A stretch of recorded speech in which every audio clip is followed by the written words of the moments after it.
सभी साथियों का स्वागत है आपके अपने YouTube channel MK Teaching Point में। साथियों बात करेंगे 69,000 और 68,500 शिक्षक भर्ती और एक महत्वपूर्ण जो नोटिस जारी की गई है बेसिक शिक्षा विभाग की तरफ से उसके बारे में। तो साथियों से निवेदन रहेगा कृपया वीडियो को अंत तक जरूर देखें और जो साथी चैनल पर पहली बार विजिट करें तो कृपया चैनल को सब्सक्राइब करें और बेल आइकन जरूर प्रेस कर लें। साथियों बात कर लें तो 69,6800 आरक्षण मामला और 68,500 शिक्षक भर्ती आरक्षण मामला, ये दोनों बहुत ही महत्वपूर्ण है। और साथियों बात करें तो कहीं ना कहीं बहुत बड़ी खबर आ रही है। प्रमुख सचिव बेसिक शिक्षा विभाग की तरफ से स्पष्ट किया जा रहा है कि जो है आपके आरक्षण मामले जो लंबित हैं कहीं ना कहीं उसको लेकर के जो है अगले सप्ताह बड़ी बैठक होने जा रही है। क्योंकि साथियों सुबह के वीडियो में हमने आपको अवगत कराया था 3 तारीख को बेसिक शिक्षा विभाग में जो बड़ी बैठक होगी इसी के परिप्रेक्ष्य में होगी। एक आपका 69,000 शिक्षक भर्ती से संबंधित जितने भी मुद्दे हैं, स्पेशल रूप से आरक्षण मामले का निस्तारण कैसे हो और 68,500 शिक्षक भर्ती में जो 5% छूट और साथ ही साथ आरक्षण मामले का निस्तारण कैसे हो, इसकी भी जो है पुरजोर कोशिश की जा रही है। साथियों इधर बात कर लें तो 68,500 की शेष 22,000 सीटों को लेकर के भी बड़ी जानकारी यही है कि विभाग उस पर प्रयास करेगा, क्या कुछ स्थितियां हो सकती हैं और 22,000 जो सीटें शेष हैं उनका जो है आरक्षण मामले से क्या कुछ मुद्दे हो सकते हैं, ये सारी चीज़ें वहां पर सुनवाई के उसके जो है बैठक के दौरान इन मामलों को लेकर के स्थिति स्पष्ट की जाएगी। तो साथियों प्रमुख सचिव की तरफ से महत्वपूर्ण चीज़ यही इंगित कराई गई है और लगातार जो प्रयास किया जा रहा है कि जो निर्देश प्राप्त हो रहे हैं विभाग को अब इन मुद्दों को निस्तारण कराने को लेकर के प्राप्त हो रहे हैं। साथियों सभी को पता है 68,500 में भी महत्वपूर्ण मामले जो चल रहे हैं जिसमें आरक्षण का है और 5% जो आपके ओबीसी और दिव्यांग अभ्यर्थियों की छूट का मामला है। साथियों सभी को पता है ये महत्वपूर्ण मुद्दा है जिसमें कहीं ना कहीं जो पासिंग मार्क की स्थिति थी उसकी स्थिति को स्पष्ट करते हुए ये चीज़ें इंगित कराता है। साथियों ये आपको मुद्दा दिखाना चाहेंगे जिसमें स्पष्ट रूप से साथियों बात करें तो जो आपके 150 अंकों की परीक्षा हुई थी उसमें 67 अंक यानी 45% की जो शर्त है अनारक्षित वर्ग के लिए थी, यानी और SC/ST के लिए जो है 60% अंक थी। और यही जो 5% अंक की बात है जिसको लेकर के स्थिति अगर स्पष्ट हो जाए यही आरक्षण का पेश है। इसी के कारण ये पेज फंसा हुआ है। जो 5% की छूट थी वो जो है कहीं ना कहीं उत्तरांक में ओबीसी के और दिव्यांग अभ्यर्थियों को मिलनी थी, यानी 150 में से उनको 60% यानी 60 अंक यानी 40% उनको अंक जो है मिलने चाहिए थे। यही मामला है कि इसको लेकर के राष्ट्रीय पिछड़ा वर्ग आयोग की संतुष्टि की गई कि इसमें जो है घोटाला हुआ है। ये सारी चीज़ें स्पष्ट की गई जैसा 6800 लिस्ट को लेकर के भी हुआ था। तो ये दोनों आरक्षण के जो मुद्दे हैं कहीं ना कहीं आप सभी को पता है इनकी जो है कट ऑफ स्पष्ट रूप से जो आपके ओबीसी और दिव्यांग अभ्यर्थी हैं उनका कहीं ना कहीं जो है 40% ना रखते हो 45% रखा गया, जिसके कारण ये मामला जो है अभी तक पेंडिंग है। और इसी कारण से कहें तो 22,000 सीटों की जो स्थिति है वो स्पष्ट नहीं हो सकी। तो इसको लेकर के जो आरक्षण के मामले हैं उन पर बड़ी बैठक होगी और विभाग में जो बैठक होगी उसके अनुसार सभी विभागीय अधिकारी होंगे और वहां पर इन मुद्दों के निस्तारण को लेकर के उचित हल क्या हो सकता है इसकी चीजों को इंगित कराया जाएगा। शासन की तरफ से निर्देश प्राप्त हो चुका है, ऐसा अपडेट आ रहा है कि आरक्षण मामले को लेकर के जल्द निस्तारण की स्थितियां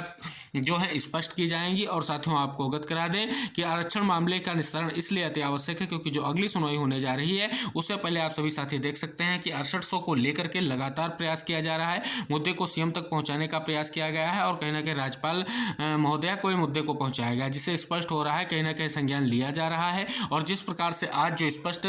जानकारी निकलकर सामने आ रही है कि मुद्दों के निस्तारण को लेकर के एक सप्ताह के अंदर बैठक होने जा रही है, तो सीधे साथियों स्पष्ट हो जाता है कि आपके निस्तारण की स्थितियां जो मुद्दों की हैं वो जल्द ही बढ़ती दिखेंगी और कहीं ना कहीं नवंबर माह की जो सुनवाई है उसमें हो सकता है कि आपके मुद्दों में नई चीजें देखने को जरूर मिलेंगी। और साथियों पता है कि 68,500 जो मुद्दा है कहीं ना कहीं जो है विनियमन समिति की जो बैठक होती है उसमें कहीं ना कहीं प्रबलता से के साथ उठाया गया, जिसके कारण सीधा सा प्रत्यक्ष सा प्रमाण आप देख सकते हैं कि बेसिक विभाग इसको लेकर के जल्द ही बड़ी कार्रवाई करने को तैयारी कर रहा है। तो साथियों ये बेसिक विभाग से बड़ी खबर आई है कि प्रमुख सचिव ने जो है बड़ी बैठक की चेतावनी दे दी है और शिक्षक भर्ती के जितने भी मुद्दे हैं उस पर सख्त रुख अब कायम करा जाएगा, क्योंकि अब शासन यही चाह रहा है जल्द से जल्द जो आरक्षण के मुद्दे हैं उनका निस्तारण किया जाए और लोकसभा चुनाव को दृष्टिगत जो है मुद्दे अगर निस्तारित नहीं होंगे तो कहीं ना कहीं ये जो है विपरीत असर डालेंगे। तो ये सारी स्थितियां शासन प्रशासन में चल रही हैं और इसका जो है सीधा सा इम्पैक्ट विभाग की तरफ से देखने को मिल रहा है। आशा करेंगे शासन का और थोड़ा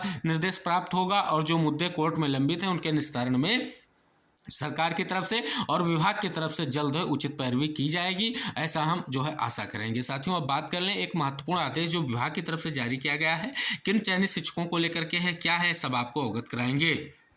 साथियों बात करें तो लिखा गया है सचिव उत्तर प्रदेश बेसिक शिक्षा परिषद प्रयागराज, समस्त जिला बेसिक शिक्षा अधिकारियों को जो ट्रांसफर किया गया है ये आर्डर और स्पष्ट किया गया है कि बेसिक शिक्षा परिषद के अधीन संचालित जूनियर बेसिक विद्यालयों में कार्यरत सहायक शिक्षक व शिक्षिका के पदोन्नति के संबंध में प्रमोशन के संबंध में यह आदेश जारी किया गया है। साथियों बात करें तो इसमें स्पष्ट रूप से जो आपके जो स्थिति स्पष्ट की गई कि 8/5/2023 द्वारा निर्धारित प्रारूप का प्रकाशित अंतिम श्रेष्ठता सूची के परीक्षाणोपरांत सूची पोर्टल पर जो है आपके बेसिक परिषद.upsdc.gov.in पर 24/7/2023 तक अपलोड करने के निर्देश दिए गए थे। साथियों बात करें तो उसी के परिप्रेक्ष्य में पूरा का पूरा जो है बायोडाटा दिया गया है कि चयन समिति के साथ निम्न प्रारूप की पात्रता सूची तैयार करने की बात की गई है। शिक्षक का नाम, पद का नाम, जन्म तिथि, नियुक्ति तिथि और सेवा अवधि की बात की गई है। विद्यालय व विकासखंड का नाम है, स्नातक बीएड है, बीएससी है, बीए और जो है कहीं ना कहीं इसमें सारी चीज़ें जो शैक्षिक योग्यता की, प्रशिक्षण योग्यता क्या है, टीटी उत्तीर्ण है या नहीं है, प्राथमिक स्तर की उत्तीर्ण है या उच्च प्राथमिक स्तर की उत्तीर्ण है, ये सारी चीज़ों को लेकर के फॉर्मेट जारी कर दिया गया है। तो साथियों स्पष्ट कर दें तो इसमें अगर देखें तो पोर्टल पर जो ये अब ज्येष्ठता सूची के आपे शिक्षक एवं शिक्षिका द्वारा प्राप्त आपत्ति का निस्तारण समिति द्वारा पोर्टल पर अंतिम ज्येष्ठता सूची अपलोड किया जाना जो है 30 अक्टूबर 2023 तक होगा और पात्रता सूची और पदोन्नति की कार्रवाई 8 नवंबर 2023 तक होगी। ये प्रताप सिंह बघेल सचिव बेसिक शिक्षा उत्तर प्रदेश की तरफ से स्पष्ट रूप से जारी किया गया है। तो महत्वपूर्ण जानकारी साथियों आ गई है। प्रमोशन को लेकर के जो स्थितियां स्पष्ट नहीं थी कहीं ना कहीं वो स्थितियां स्पष्ट हो गई हैं और जो है कार्रवाई को लेकर के भी स्थिति स्पष्ट कर दी गई है। और साथियों आपको अवगत करा दें तो कहीं ना कहीं शिक्षा मित्रों के दबाव की वजह से जो जल्द है निर्णय बदलने वाले हैं, उनके समायोजन के नियमितीकरण की, वेतन वृद्धि की जो मांग है उस पर भी बहुत सारी चीज़ें देख सकते हैं। और 30 तारीख को जो है महत्वपूर्ण बैठक को लेकर के उनको निर्देशित कर दिया गया है। डीजी बेसिक शिक्षा के द्वारा उनकी बैठक ली जाएगी और उनका शिष्टमंडल उनसे मुलाकात करेगा, जिसमें प्राथमिक शिक्षक भर्ती और माध्यमिक शिक्षक भर्ती के साथ साथ जो है सारी चीज़ें स्पष्ट कर दी जाएंगी। तो साथियों महत्वपूर्ण कार्रवाई बेसिक विभाग में चल रही है आपकी भर्तियों को लेकर के और जल्द ही निस्तारण की स्थितियां बन रही हैं। कहीं ना कहीं शासन इसको लेकर के अब गंभीरता दिखा रहा है। अब आप इसका जो भी कंक्लूजन निकालें क्योंकि लोकसभा चुनाव के मद्देनजर ये स्थितियां बहुत ही महत्वपूर्ण हैं। हालांकि साथियों अब अगली जो कार्रवाई क्या हो सकती है विभाग की तरफ से देखने वाली बात होगी, क्योंकि लगातार दबाव की स्थितियां बन रही हैं और कहीं ना कहीं स्थितियां बहुत ही महत्वपूर्ण हैं और आरक्षण केसों का निस्तारण बहुत ही महत्वपूर्ण है। तो निवेदन रहेगा इस वीडियो को जरूर शेयर कीजिएगा सभी साथियों तक और अगले वीडियो में हम महत्वपूर्ण खबरों के साथ फिर उपस्थित होंगे। तब तक के लिए टेक केयर, बाय बाय, जय हिंद साथियों।